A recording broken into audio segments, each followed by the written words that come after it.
Hoy tenemos que tener cuidado. Hoy puede caer una buena tormenta. Así que todos junticos, todos cobijados, por si acaso, porque se avecina una buena. Son cosas que a veces pasan cuando está lloviendo cine.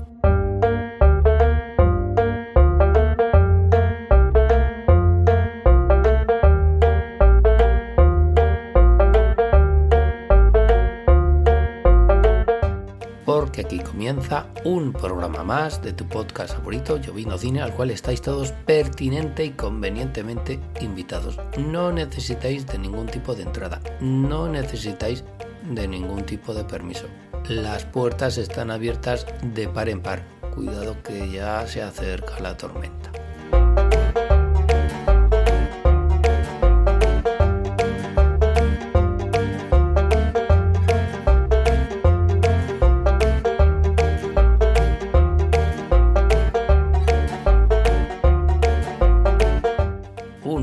Más de Lloviendo Cine, en el cual efectivamente se acerca una buena, se acerca una tormenta de las que hacen época. Por cuanto en el programa de hoy de Lloviendo Cine vamos a darnos un paseo por otro de esos capítulos del serial Escándalos de Cine.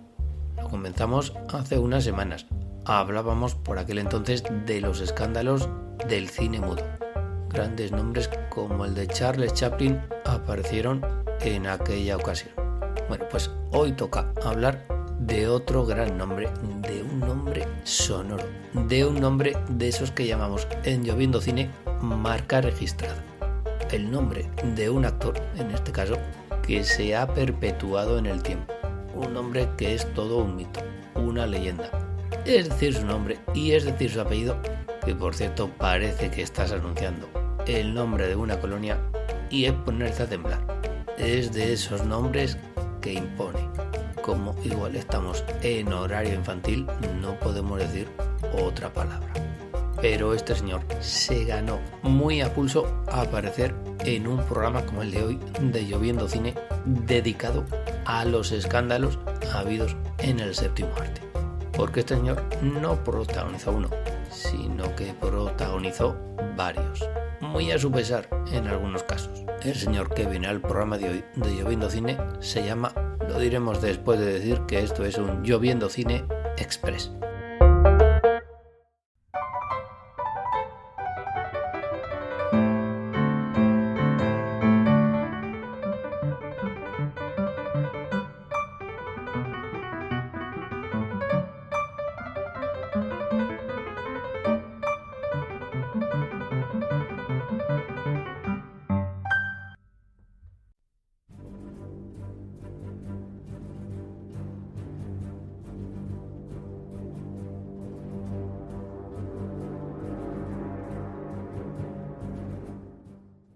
Esta música es la perfecta para entrar en materia, porque el protagonista de nuestro Lloviendo Cine Express de hoy, dedicado a los escándalos de cine, es Marlon Brando.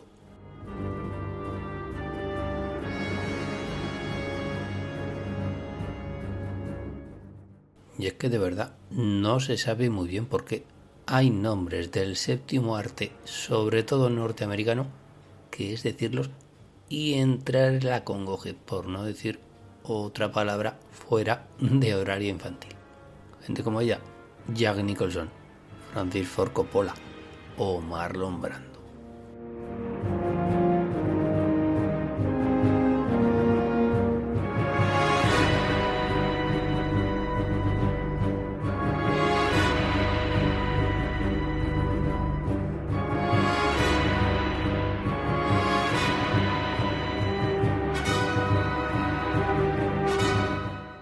Que cuando empezó en esto del cine, Marlon Brando era un actor que rompió moldes, pero no era el personaje, más bien, en el que se convirtió con el transcurso de los años. Habría que preguntarse, ¿cuándo se creó el personaje de Marlon Brando?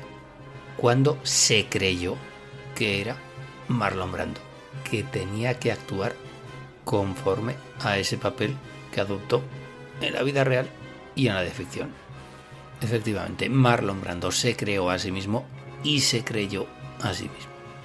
Y de ser un actor más, en ese sentido, uno de los mejores actores, pero actor, al fin y al cabo, pasó a ser esa marca registrada, Marlon Brando, de la cual todo el mundo se esperaba que actuase en todos los sentidos de una determinada manera. Como diría la película de Vincente Minnelli, con él llegó el escándalo, uno detrás de otro, porque ya decimos, protagonizó y le cogió el gusto, protagonizó más de un escándalo. El primero de ellos ocurrió en el año 1973 y sucedió durante la entrega del Oscar al mejor actor de aquel año, que ganó muy merecidamente Marlon Brando por El Padrino, que no nos acordamos, pero anteriormente en el año 55 había ganado el Oscar a mejor actor principal por La Ley del Silencio de Elia Kazan. Y por cierto, hacemos memoria. En ese año 73, nada más y nada menos que Marlon Brando le ganó el Oscar a mejor actor a Michael Caine y a Laurence Olivier por La Huella y a Peter O'Toole por La Clase Dirigente. En el año 55, Marlon Brando recibió su Oscar sin ningún sobresalto. Se subió a una tarima, recogió el Oscar de la mano nada menos que de Bette Davis y aquí paz y después gloria. ¿Qué ocurrió en el año 73? Bueno, pues para empezar, Marlon Brando no acudió a la ceremonia. Ya se había creído su personaje. Y no solo no acudió, sino que rechazó el galardón. ¿Y cómo lo rechazó? Pues llamando la atención. Pero por una causa justa. En su descargo diremos, montó el pollo, montó el escándalo, pero con causa justificada. ¿Y qué ocurrió ese 27 de marzo de 1973? En lo que puede que fuera el primer feo, podríamos decir, en la historia de la Academia de las Artes y de las Ciencias Cinematográficas. Aunque el primer actor en rechazar un Oscar a mejor actor, en este caso, fue 2 años antes George C. Scott. Pues Marlon Brando mandó en su lugar a una activista de los derechos de los pueblos indígenas llamada Sachin Littlefeather. ¿Y por qué mandó en su lugar a esta activista a rechazar, que no aceptar el Oscar? Pues porque Marlon Brando estaba muy afectado por el trato a los nativos americanos por parte de la industria cinematográfica, del cine y de la televisión. Y ahí es donde entra Sachin Littlefeather, activista de los derechos de estos pueblos indígenas y a la sazón actriz. Todo estaba perfectamente estudiado. Imaginaos la cara que al bueno de Roger Moore, que ese año se estrenaba como James Bond, y la cara de la señorita Lee Pullman cuando esta señora Sachin Littlefeather subió al escenario para rechazar el Oscar concedido a Marlon Brando. Nunca antes había ocurrido nada parecido. Tuvo que ser Marlon Brando el iniciador de los escándalos en la ceremonia de la entrega de los Oscars. Fuera de concesiones sospechosas, de bofetones históricos y de ausencias clarinetistas. Primer feo de la historia de los Oscars y primer feo de don Marlon Brando en toda su carrera, porque luego vinieron más. A veces muy a pesar suyo, a veces porque habría que aplicar el dicho de cría cuervos de entre sus múltiples hijos, porque reconocidos tuvo 11 y a alguno de ellos le salió bastante rana, como por ejemplo su hijo Christian, y para ello nos tenemos que trasladar hasta el año 1990, porque Christian Brando, el hijo de Marlon Brando, fue acusado de homicidio hacia la persona del exnovio de su hermanastra Cheyenne Brando. Don Christian Brando contaba con 32 años y en la residencia angelina de Mulholland Drive, Christian Brando atacó a Doug Droget, el exnovio de su hermanastra Cheyenne, después de que ésta le contase que Doug había abusado de ella y que la había maltratado. Para rematarlo, Cheyenne estaba embarazada, encima de su antiguo compañero. Y el señor Droget, que a su vez pertenecía a una adinerada familia de Tahití, luego nombraremos esta isla de Tahití, vio como el señor Christian Brando, que según su abogado se hallaba borracho por si alguna atenuante o eximente le valiese para la posible condena, don Christian Brando le atestó varios disparos con una pistola del calibre 45.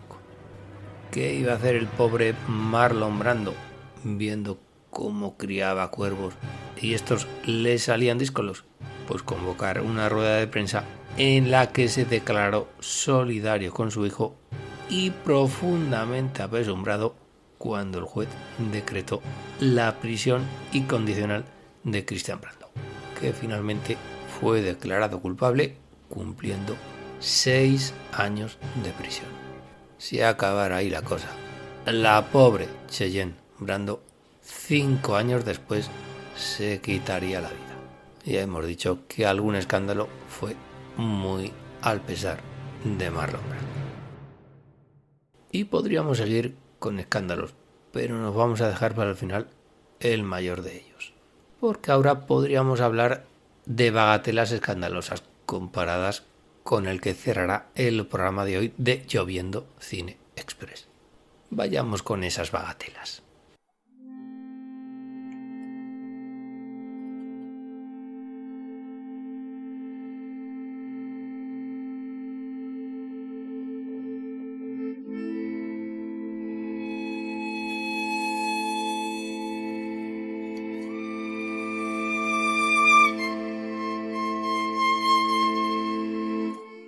Porque de bagatela podría considerarse ese ataque de megalomanía al comprarse una isla de Tahití llamada Tetiaroa en el año 1966. Hasta allí se fue a vivir con su esposa, Tarita Teripaya, con la que había coincidido en el rodaje de Rebelión a bordo del año 62. Y hasta allí que se retiraba continuamente el actor, lejos del mundanal ruido, aunque al final de su vida tuvo que vender sus posesiones en la isla porque el señor Brando necesitaba cash. Hoy en día, allá donde vivía el señor Brando, se encuentra The Brando Resort, que acoge 35 villas de lujo construidas aprovechándose del mito Brando. Si contáis con tiempo y sobre todo con posibles, podréis disfrutar de la villa que fue de Marlon Brando. Bagatela número 2. Demoras en aparecer en los rodajes, sobre todo al final de su vida, en los que participaba. Verbigracia, año 2001. Película de Score, dirigida por Frank Oz y protagonizada por Robert De Niro y Edward Norton. El señor Brando tenía apenas un par de escenas, pero para rodarlas el señor se tomaba todo su tiempo. Motor, cámara, pero no se podía decir acción. Las luces iluminaban perfectamente. Don Robert De Niro estaba en sus marcas, todo el personal en sus puestos. Pero faltaba alguien, faltaba Marlon Brando, que no aparecía ni a la de 3. Hasta que de repente el señor Marlon Brando hacía acto de presencia, que podía ser cuando la medianoche tocaba la puerta, o vayas usted a saber las horas del día. Pero ojo, si querías a Marlon Brando en tu película, si querías al mito Brando en el set de rodaje, tenías que soportar carros y carretas. De lo contrario, el mito Brando te daba con la puerta en las narices. Contratos lentejas, o los tomas o los dejas. ¿Y qué sucedió? Lo hemos nombrado antes, con Francis Ford Coppola y con el rodaje de Apocalypse Now, pues que estuvo muy a puntito de quedarse sin Marlon Brando. Estuvo a punto de que el coronel Kurtz hubiese sido interpretado por otro actor. ¿Y por qué motivo? Pues por los caprichos y las veleidades de don Marlon Brando.